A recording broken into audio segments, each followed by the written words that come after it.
January 3rd, 2026 will be remembered as a day of headlines. Justice served, democracy restored, a dictator removed.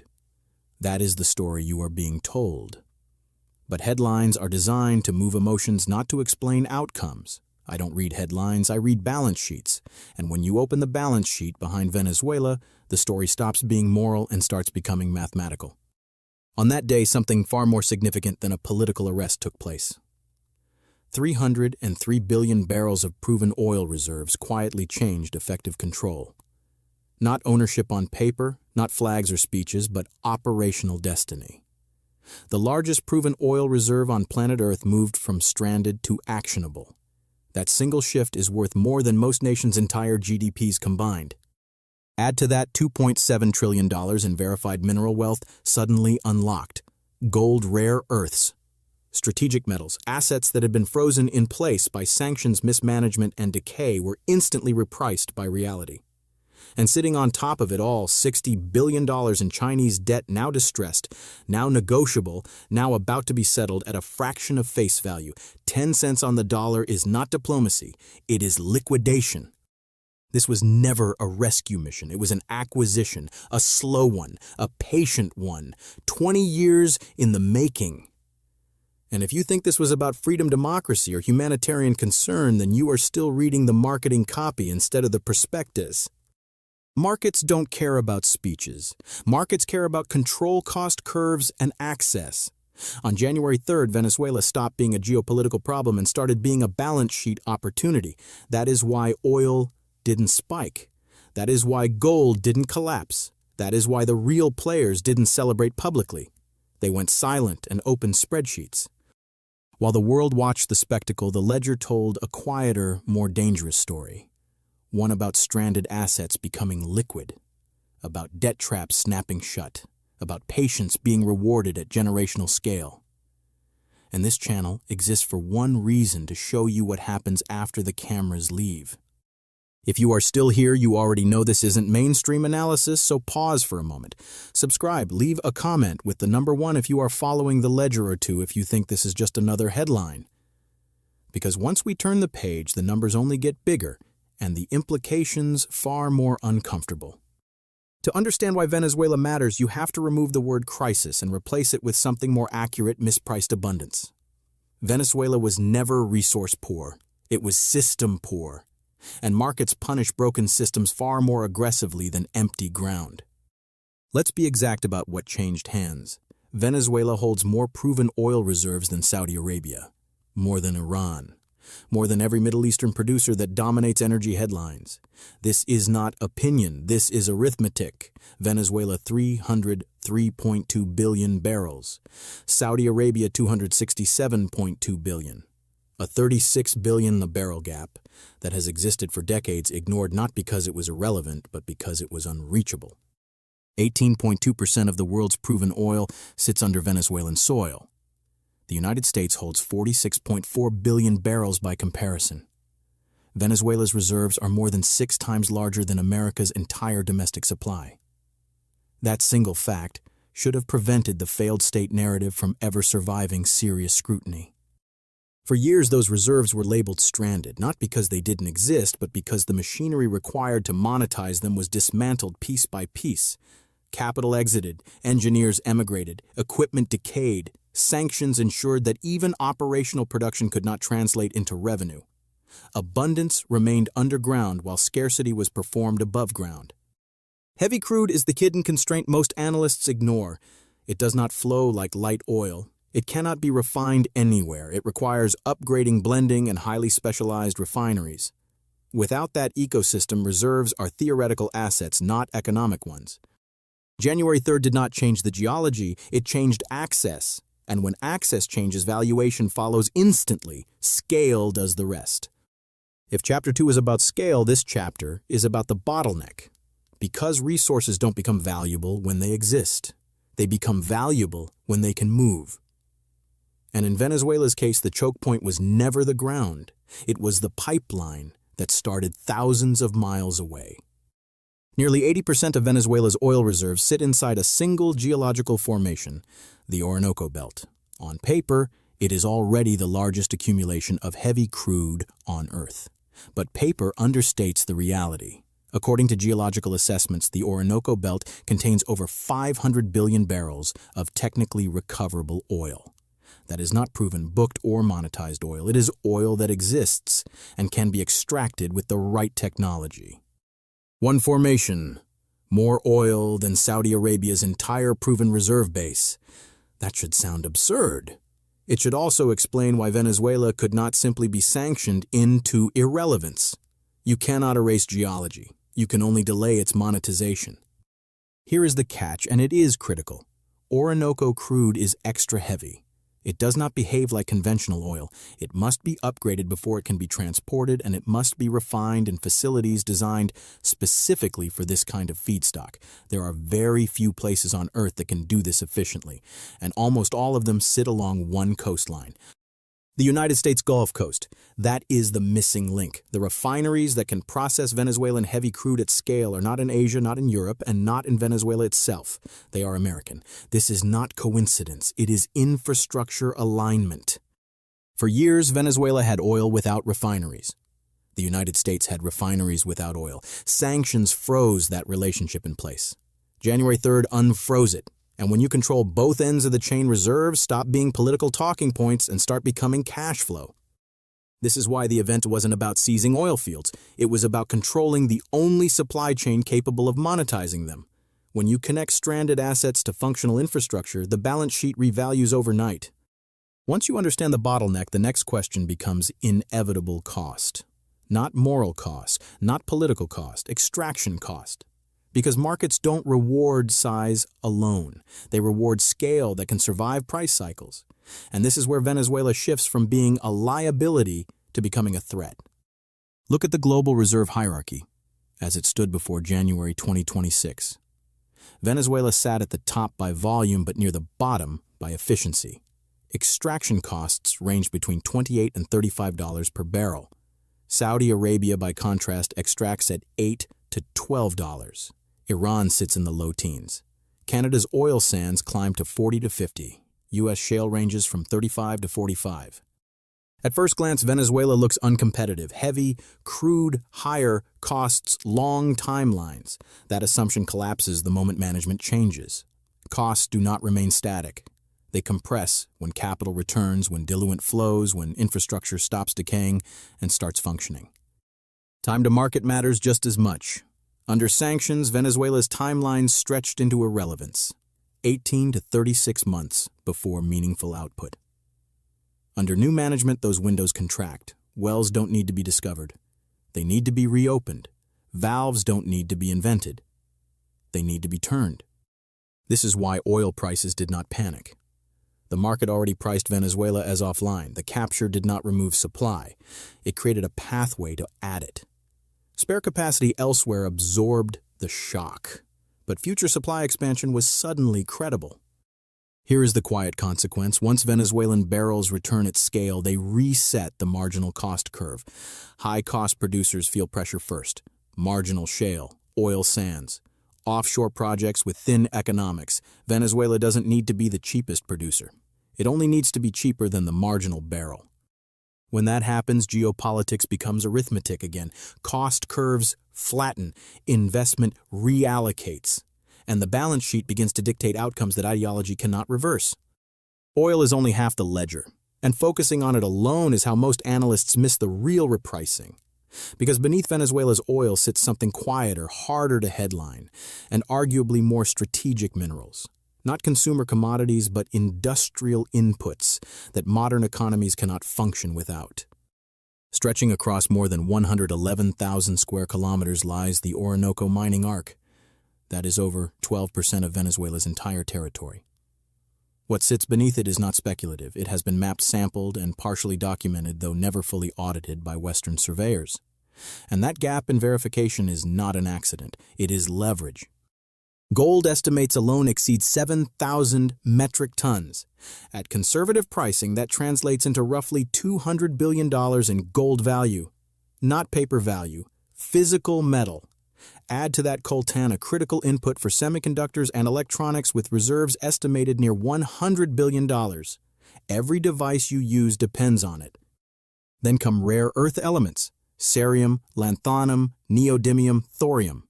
These are the building blocks of electric vehicles, wind turbines, guidance systems, and advanced electronics. China currently dominates processing. Venezuela represents the first credible alternative supply chain in the Western Hemisphere. Diamonds, iron ore, industrial metals follow. Independent geologists estimate the mining ark's total value near $2 trillion, and that number remains conservative because it excludes assets that cannot yet be legally accessed. Here is the critical insight. These resources remain dormant, not because they lacked value, but because they lacked permission. Sanctions froze capital, corruption blocked execution. Technical incapacity stalled development. January 3rd removed all three constraints at once. This is when dirt becomes dividends, when geology meets engineering, when resource nationalism gives way to concession agreements and service contracts. Oil captures attention. Minerals secure leverage. Assets alone do not tell the full story. Every balance sheet has the other side, and Venezuela's liabilities are just as revealing as its resources. Because when assets become accessible, debt stops being sacred. It becomes negotiable. And that negotiation is where power shifts hands. Venezuela entered 2026 carrying roughly $60 billion in defaulted Western bond debt. On top of that sat $50 to $60 billion owed to Chinese policy banks and smaller, but strategically important exposure to Russia. Under sanctions, this debt was frozen in place, untouchable, uncollectible. January 3rd changed that status instantly. Start with China. Between 2007 and 2020, Beijing extended roughly $67 billion to Venezuela through oil-backed lending programs. The structure was simple loans in exchange for future oil shipments. It worked until production collapsed. By 2024, shipments to China had fallen to a fraction of their peak. China had already written down nearly 40% of its exposure. But tens of billions remained outstanding. With operational control shifting, oil shipments stopped flowing on Beijing's terms. China now faces a binary choice: accept deep discounts in a U.S. orchestrated restructuring or pursue asset seizures that trigger secondary sanctions. Neither option preserves face. Both crystallize losses. Russia's position is smaller, but more symbolic. Joint ventures, refinery stakes, and residual exposure totaling under $2 billion. The financial loss is manageable. The strategic loss is not. Venezuela was Moscow's only meaningful energy foothold in the Western Hemisphere. That leverage is now gone. Debt is leverage until it isn't. Once assets become monetizable, creditors don't dictate terms. Managers do. And Venezuela's liabilities are about to be settled on someone else's schedule at someone else's price. When forced asset transfers happen, the question is never whether there will be winners. The only question is who waited long enough to claim them. In Venezuela's case, two American companies stand apart not because they are identical, but because they played opposite strategies and both survived. ExxonMobil left Venezuela in 2007 after its assets were nationalized. They didn't negotiate. They litigated. Arbitration claims followed. $14.7 billion demanded. Years passed. In 2014, an international tribunal awarded Exxon a fraction of that amount. Most companies would have closed the book. Exxon did not. They kept claims alive. They waited. January 3rd ended that wait. Arbitration awards become enforceable when accounts unfreeze. Capital expenditure contracts follow shortly after. Exxon doesn't return as an operator begging for access. It returns as a contractor writing terms backed by legal precedent and political alignment. This is not revenge. It is time arbitrage. Chevron chose the opposite path. When terms changed, Chevron stayed.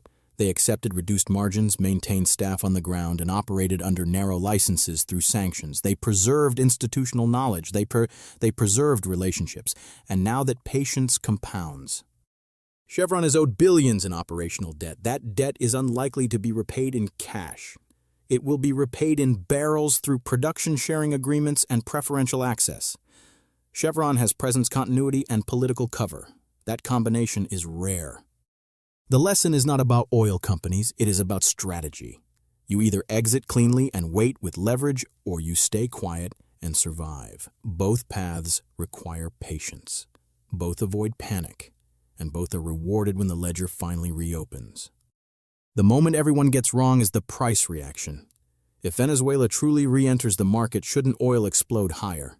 Shouldn't fear drive prices up?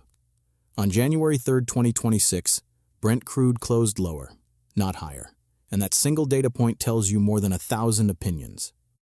Oil prices respond to immediate supply loss, not future supply gain. Venezuela was already offline in the market's mind. Its collapse had been priced in years earlier. What January 3rd introduced was not disruption, but a timeline, and timelines calm markets. Global spare capacity tells the story. As of late 2025, the world held roughly 5 to 6 million barrels per day of spare production. Saudi Arabia alone could replace Venezuela's entire output multiple times over. U.S. shale retains latent capacity constrained by infrastructure, not geology. The system was not fragile, it was padded. This is why the market didn't panic. No barrels disappeared, a path opened for barrels to return. And return takes time. Months for security, a year for incremental output, 2 to 3 years for scale. Markets price the now, not the promise. But here's where it gets interesting. When those barrels do return, they don't lift prices, they compress margins. That shift benefits refiners and consumers while pressuring marginal producers. And the refineries optimized for Venezuelan heavy crude sit on the U.S. Gulf Coast. Even in a bearish oil scenario, value capture remains asymmetric. Venezuela supplies, America refines, margins stay domestic. The ledger doesn't care whether oil is bullish or bearish, it cares where the spread lands. Stability is not the absence of risk, it is the controlled release of it, and that is exactly what the market priced on January 3rd. The most misunderstood asset in this entire transition is not oil, it is gold, because gold behaves differently when it moves from symbolism to collateral, and Venezuela's gold is about to do exactly that. Venezuela holds an estimated 230 to 280 metric tons of sovereign gold, split between domestic vaults and foreign custody. Under normal circumstances, that gold represents stability. In this scenario, it represents funding. Reconstruction requires cash. Cash comes from liquidation.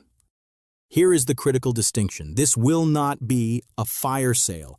It will be controlled liquidation. 50 to 75 tons per year released gradually justified through arbitration claims, frozen accounts, and debt offsets, enough to fund transition costs without destabilizing markets. Normally, that level of supply would pressure prices. But context matters. A visible seizure and monetization of sovereign gold sends a signal to every other central bank holding reserves abroad. Safety becomes a question. Trust erodes. And when trust erodes, accumulation accelerates elsewhere. The result is a balance. Incremental supply meets incremental fear. Prices stabilize rather than collapse. Gold doesn't spike. Gold doesn't crash. It trades in a tight range, absorbing tension without resolution. This is not about speculation. It is about signaling. When sovereign gold becomes accessible through legal engineering, it rewrites assumptions about reserve security. That effect extends far beyond Venezuela.